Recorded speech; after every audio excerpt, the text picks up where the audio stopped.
So today we got a bit of a spicy topic here on the channel, something that a lot of people feel very strongly one way or another about, something that a lot of people don't necessarily like to talk about either, but I'm going to talk about it because I don't care. I don't care what people think of me. I don't care how people feel about my decisions, and maybe this video can help someone in their decision whether to keep or, sell essentially the retro video game collection. Judging by the title of this video, you know what you're getting into with this. It's going to be a bit of a spicy topic. I'm seeing more and more people kind of downsizing their collection or getting out of the game completely. So I kind of want to talk about this from my perspective as to why you should or potentially shouldn't sell your game collection. Now, obviously, earlier this year, I decided to sell off like 90+% of my collection, and I did it in one fell swoop. Of course, there's many ways to sell off your collection, but I wanted the easiest way possible. I knew that I wasn't going to get as much money as I would have if I individualized every item, but I wasn't really worried about that. For me,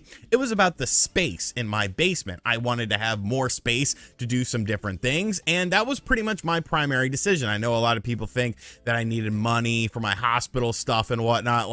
They set me up on a monthly payment plan. I'm Gucci on that. It was never really a factor in that. I like money, and I wanted some more space, so it made sense for me. And like I said, you're starting to see more people kind of getting out of the retro gaming collecting market because of various reasons, and we're going to go over some of those reasons in this video here. So maybe you could come to some sort of conclusion. If you're kind of on the fence about it, like I said, maybe you'll want to take the leap and, downsize your stuff, or maybe you'll realize, hey, I want to keep all my stuff now more so than ever. And there's, like I said, there's no right or wrong answer. But first and foremost, let's get one thing out of the way.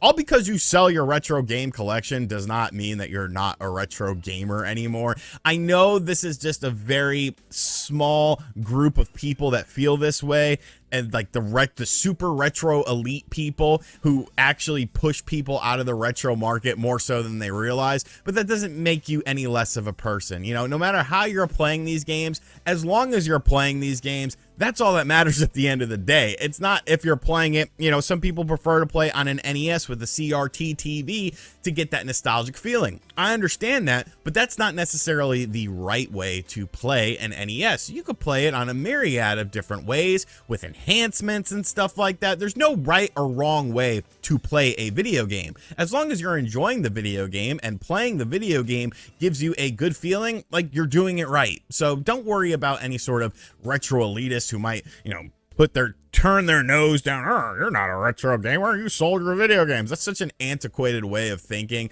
And really, they're just exposing that they're dorks. Like that's what a dork would do and a dork would say.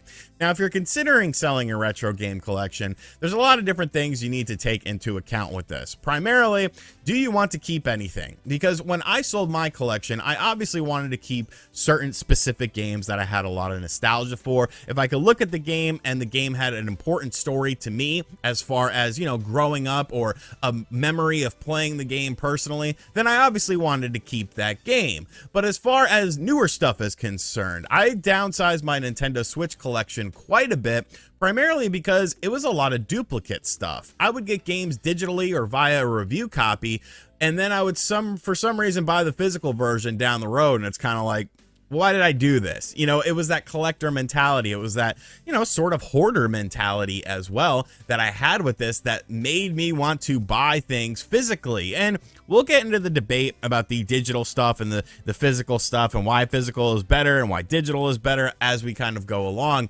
But I realized, if it's a game that I really, really loved, and I wanted to have it physically just in case, then I would keep it. But for the most part, I downsized a lot of that stuff. PlayStation 4, Xbox One, however, I kept all that. All my PlayStation 4 games, except for weird stuff that I might have, purchased and didn't like or something of that nature, I kept all that stuff. I did get rid of Demon's Souls on the PlayStation 5 because I didn't like the game. There was no other reason behind it, but stuff like Ratchet and Clank and Spider-Man and all of those good games, I kept all of those because I wanted to have those available on a physical medium just in case. And that's sort of one thing that's going to be, a bit of a pressing issue with this is the just in case sort of mentality, because we have this situation with video game preservation right now where it's becoming harder and harder to play these games, quote unquote, legally on the devices that they're intended to play them on. Like, sure, there's ways you can do it, but we're moving towards this all digital future where there's things like restrictions, there's things like licensing issues, there's things where games just end up getting pulled or games end up getting shut down. And unfortunately, I don't necessarily think a physical game collection is going to do a lot for those games, because some of these games are contingent on servers. Some of these games are contingent on always online connections. And that goes way beyond just having a piece of a physical medium. So that's something to take into account when you're thinking about this with the more modern stuff. But as far as the retro stuff is concerned, my mentality when selling was, I don't necessarily care about the physical medium. I care about being able to play the games themselves. And emulation has gotten so much better in recent times. Like, it's crazy how many advancements are being done in emulation. When I was, into emulating stuff back in the N64 days with like texture packs for No Mercy, probably 2005, 2006 time frame, it was unheard of to emulate a PS2 game and, upscale it, or a GameCube game or anything like that. Nowadays, you've got PlayStation 3 running at a very nice rate on even lower end devices and stuff like that. So I feel like emulation is that bridge that people, can cross if they want to downsize their video game collection and get heavily invested more so into the emulation side of things. Because the one thing about emulation is it's never going to take a step back. It's never going to get worse than it is right now. It's just going to get better. And there's literally new emulators coming out, enhancements done to emulators that are already readily available. It's just more so about finding a system that is kind of capable of doing that thing. But like I said, even lower end systems, like some of these mini PCs I've looked at, I'm playing PlayStation 3 stuff just fine on a $350 mini PC.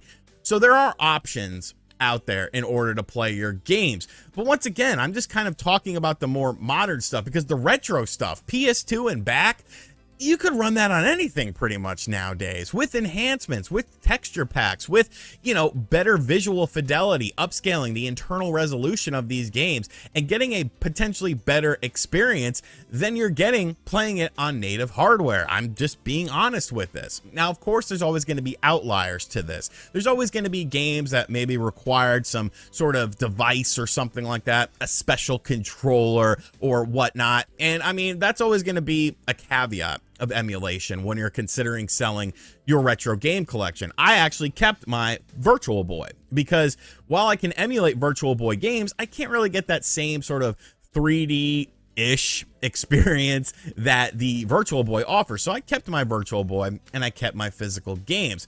All because you're selling your retro game collection doesn't necessarily mean that you have to sell everything. You can keep specific things, like it's not an all or none sort of thing, and there's nothing wrong with just downsizing a little bit if that's what you want to do.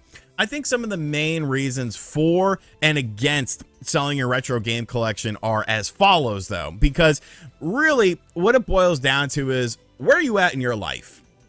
What are you doing? How is your life? How is your life going? Could you use an extra 15, 20 grand or something like that? And could downsizing your video game collection give you that money to do something in life? Or are you set? Are you good? Are you happy? Are you content with where you're at? And you don't need that money. The thing about the retro game market is it's very volatile. We don't know, how much higher it will get. Will it get higher? Obviously, systems go up and systems go down and something like that. But if you have a nice collection and you're doing well in life and you're happy with it and it makes you happy, that's all that matters at the end of the day. Not even the money really matters. If you're happy with your retro game collection, even if it's taking up, massive amounts of space, then you're good. At the end of the day, it's all about your personal happiness. For me, I needed some more space down here in the basement. I had 3 of these bookshelves. One was over here in this corner, And then I turned this corner into an emulation station because I downsized everything there. I put a monitor up on the wall. I hooked up some mini PCs. I put a desk there. So now I have like 2 dedicated gaming stations, really 3 in my basement. I have the futon behind me with that TV. That's got a PC hooked up to it. I have my workstation here. And then I have my other recliner and desk set up over there. So it works for me. At the end of the day, though, there is no right or wrong answer as to whether or not you should sell your video game collection, and your mind may change. You know, I was a couple years ago, if you would have told me, oh, you're going to sell your game collection, I'd be like, pish posh, you're going to bury me with that. I'm going to have that forever. But as time goes on, what you like changes. What you want to collect changes. I mean, hell, look at all these freaking Hasbros I got. I got the whole set now. We'll have a video about that on the second channel. But your priorities change. Life is a constantly evolving thing. And so you change as a person as well. You know, I like to think that I'm pretty much the same person I've always been, but there's been things that have changed about me. If nothing else, my health has gotten a little bit wonky, but you know, once again, I quit smoking cigarettes. I sold my video game collection. Things that I never thought I would do, I ended up doing because I felt the time was right. If the time is right for you, then yeah, put it out there, man. Sell some stuff on eBay, Facebook Marketplace, or reach out to one of these people that buys large collections. Stores, you know, stores are a great way to get rid of some of your stuff too. You can trade it in and get stuff that maybe you really want as well. But if you're happy with it, don't sell. You know, there's no reason for you to sell if you are happy with it. If you're content in life and you're content with your collection, keep on collecting. Keep on playing retro, boys. I'll just be playing retro on my emulators and all my devices. So this was just a bit of a discussion. You know, I'm sure people are going to have differentiating opinions on this as well. So feel free to put them in the comment section down below. Why you're for selling a collection, why you're against selling your collection. What are your collecting values in 2023 and beyond? Do you see yourself still going out there? You know, stuff like yard sales and garage sales are starting to dry up a little bit to the point of where, you know, you're basically paying premium prices for these games. And it's like, is it about the game sitting on your shelf, or is it about playing the actual game? Questions that you have to ask yourself, questions that I ask myself to make my decision to get rid of my stuff. And as always, guys, thank you for checking out this video. If you are new to the channel, be sure to hit that subscribe button. I know, kind of a weird video today, but you know, it's a holiday. There's really nothing going on, but I wanted to bring you guys some content regardless. And as always, I'll catch you guys on the next video. Later.